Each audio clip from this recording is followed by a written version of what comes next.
Free speech rights scored a victory in Colorado this week when a judge ruled in favor of a housing justice advocate and against a state legislator who tried to obtain a permanent restraining order.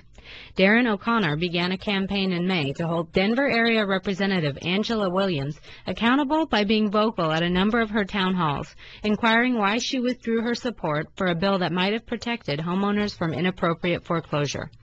O'Connor spoke with KBOO's Robin Ryan about the ordeal, the decision, and where the fight for housing justice goes from here.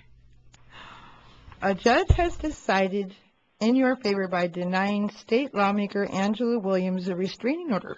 Congratulations. Thank you very much. It's nice to have had that outcome. How did the judge explain the basis for the ruling that was made?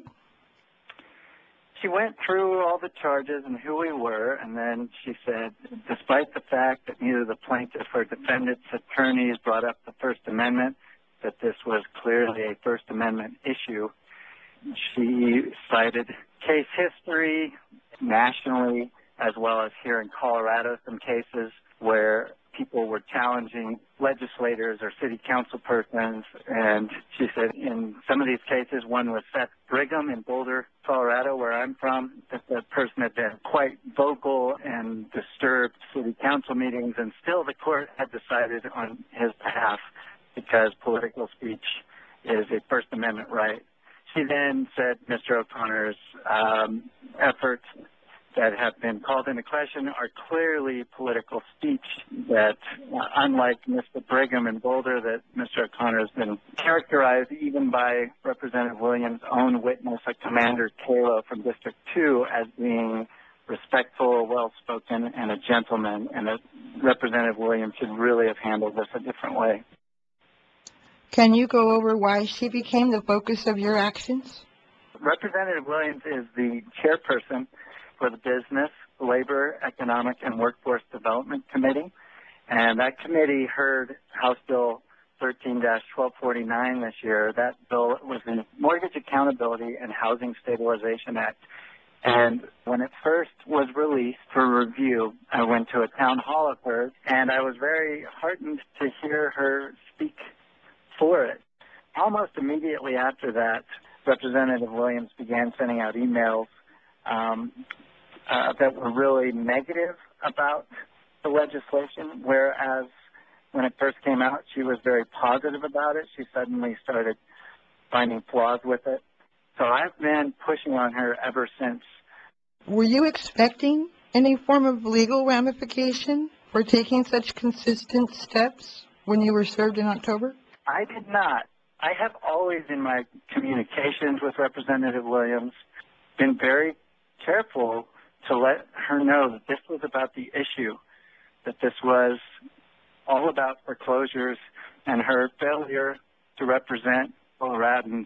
I guess you could say I was aware that it could happen and that I needed to convey that awareness, to convey that this was not a personal attack.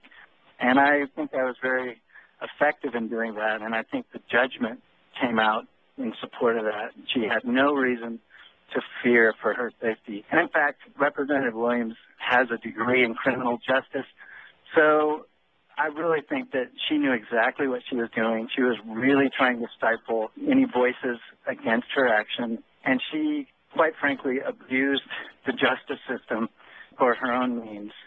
Can you let our listeners know what the next step is in a campaign for housing justice? We have many fronts here in Colorado. We work with the Home Defenders League nationally as well. We're in support of, for example, the city of Richmond's use of eminent domain. We're part of a Open Records Act, Freedom of Information request to the FHFA to find out what Ed DeMarco has been doing, because Fannie Mae has been foreclosing with aggressive behavior and rapid rate recently as he's looking at the end of his tenure at the FHFA, and they refused our request. So we're going to, it looks like, be a party to a court case against them that will take place in California. Darren O'Connor, once again, congratulations to you, and thank you for the work that you do. For folks wanting more information or inspiration on how they can take action against housing injustice, do you have a website you can direct them to?